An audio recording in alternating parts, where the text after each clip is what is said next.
Want to speak real English from your first lesson? Sign up for your free lifetime account at EnglishClass101.com. Hi everybody, my name is Alicia. In this lesson, I'm going to talk about some phrasal verbs that use the word bring. This is a list of verbs that I think is good for maybe intermediate or maybe upper intermediate to getting to advanced students. The aim of this lesson is to help you level up your use of the verb bring. This is not a complete list, but I've chosen a few that I feel are common and that I hope can help you kind of improve how you use this verb. So let's get started. Let's look at the first phrasal verb. The first phrasal verb is the expression bring forward. To bring forward has a couple of different meanings. First, we can use bring forward to mean to introduce an idea. So you might hear this used to talk about concepts, like in meetings or in presentations. When someone wants to bring something forward, it's used to talk about introducing an idea for something. We also use bring forward to talk about carrying something from the back to the front of a room.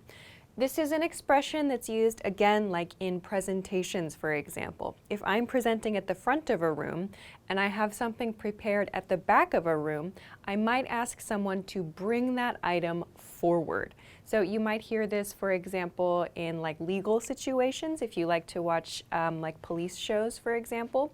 A lawyer who has prepared something might ask for that item to be brought forward, someone to bring that thing forward to the front of the room. Let's look at another example.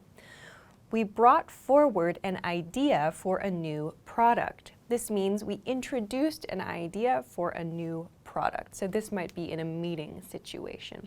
So there are these two kinds of uses for the expression bring forward, to bring something forward. Okay, let's take a look at the next phrasal verb. The next phrasal verb is bring home, to bring home. To bring something home, or to bring home, means to carry something back to one's home. So we use this for shopping, and we also use this in sports, actually. We use it to talk about like trophies in sports.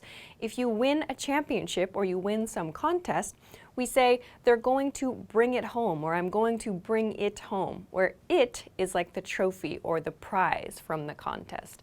So you'll hear this about shopping or just items in general you want to carry home. An example of this, can you please bring some milk home? Very simple request. So bring some milk home in this case. So you can put the item between bring and home to use this expression. Okay, let's go along to the next phrasal verb. The next phrasal verb is bring to light, to bring to light. To bring something to light means to cause something to become clear, to cause something to become clear. So it's like you can imagine you are bringing a light onto something, and then because of that light, you can now see everything very clearly. That might be a helpful way to remember the meaning of this one. Let's look at an example. His lies were brought to light when important evidence was discovered.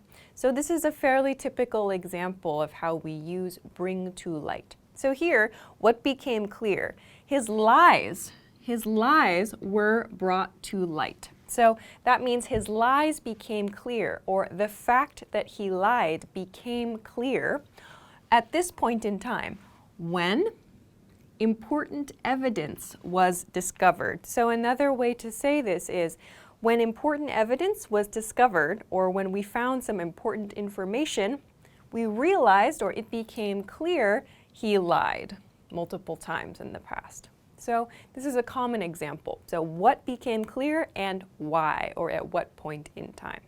Okay, let's continue to the next expression. The next expression is bring to mind, to bring to mind. This means to cause to remember, or to cause to think of something as well, to bring something to mind. Let's look at an example. This song brings my high school dance to mind, my high school dance. So here, this song, it brings, and then this is the actual phrase, my high school dance. So this song causes me to remember my high school dance. This song makes me remember my high school dance, or it brings it to my mind, brings it into my mind. So this is an expression we use for memories a lot. Okay, let's go on to the next one, which is bring up the rear, bring up the rear. This means to be last, to be at the end of something. We use this a lot for contests, especially like sports. A marathon, for example, or a horse race, for example, where there's a clear lineup of people participating or animals participating. The person or whoever or whatever animal is at the final position. We say that that person or that participant, whatever, is bringing up the rear. They are last, they are final. An example. An injured athlete is bringing up the rear in the marathon. So in this case, it's a sporting event, a marathon. And in this case, we're using the progressive. An injured athlete is bringing up the rear. So we might use this sentence when we're watching a marathon on TV, for example. So this is happening now. An injured athlete is last in the marathon, essentially. So saying he or she is last sounds quite direct, but bringing up the rear, it sounds kind of more like that person is still continuing, like they're still working, they're still making efforts, but they are in the last position, the final position. So here this is in the progressive tense. An injured athlete is bringing up the rear. All right, let's continue to the next one. The next expression is to bring something about. To bring something about means to cause something to happen, to cause something to occur. So we use this when we're talking about cause and effect situations. Let's look at a very common example. Pollution has brought about climate change. So in other words, pollution has caused climate change to happen, has caused climate change to occur. So this shows a cause and this shows an effect. Has brought about shows us this relationship. So pollution caused climate change. Though using brought about, I think kind of shows that over time it resulted in something. It's a little bit more like time sensitive, I think. So to bring something about will help you show causes and effects, especially over a period of time. That could be like months or years, in this case years, over a long period of time. So to bring something about. Okay, let's continue to the next expression. The next expression is bring something back. To bring something back, there are two common uses for this. They are, first, to cause someone to remember something. I'll show you an example of this. And to return an item to a store. To return an item to a store is like, I want to bring this back, or I need to bring this back to a store. With this meaning, you might also hear to take something back. I need to take this shirt back to the store. So that's an example sentence. I need to bring this shirt back to the store. To look at the first meaning, though, about causing someone to remember something. These cookies bring me back to childhood. So this means the cookies here. The cookies have some like nostalgia factor. The cookies are something the speaker enjoyed in his or her childhood. So these cookies, maybe smelling or eating or making these cookies, causes the speaker to remember the experience of his or her childhood. These cookies bring me back to childhood. So I feel like I'm in my childhood again. That's the feeling of this expression. Brings me back to something is a common way to use this phrasal verb. Okay, let's continue to the next expression. Next is bring somebody down. To bring somebody down. This means to cause someone to lose confidence. It has a negative meaning. So an example of this, don't bring your classmates down. You could kind of imagine this as being like, don't bully your classmates, or don't be mean, don't be unkind to your classmates. Don't bring your classmates down.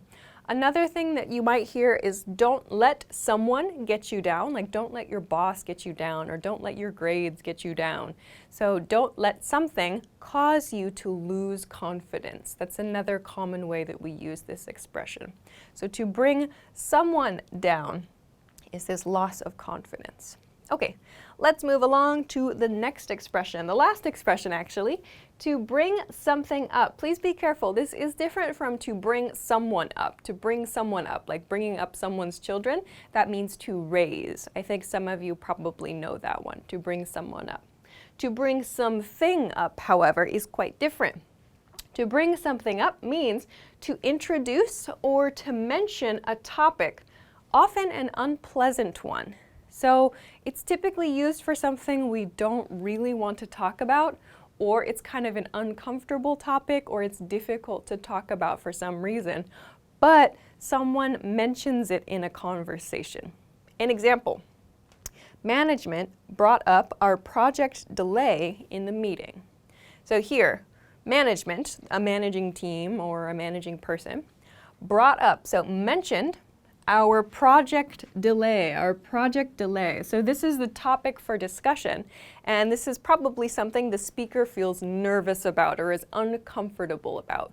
We know that because this use brought up, that sounds like it's kind of uncomfortable. We tend to use this for uncomfortable topics. So in this case, a project delay. There's some delay, there's some reason a project has not finished and the speaker probably does not want to talk about it.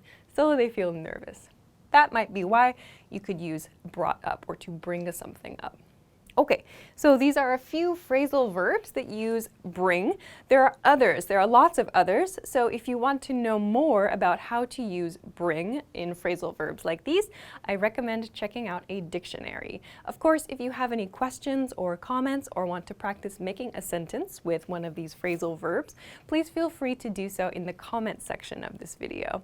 Of course, if you liked the video, don't forget to give it a thumbs up, subscribe to our channel if you have not already, and check us out at EnglishClass101.com for some other things that can help you with your English studies. Thanks very much for watching this lesson, and I will see you again soon. Bye-bye.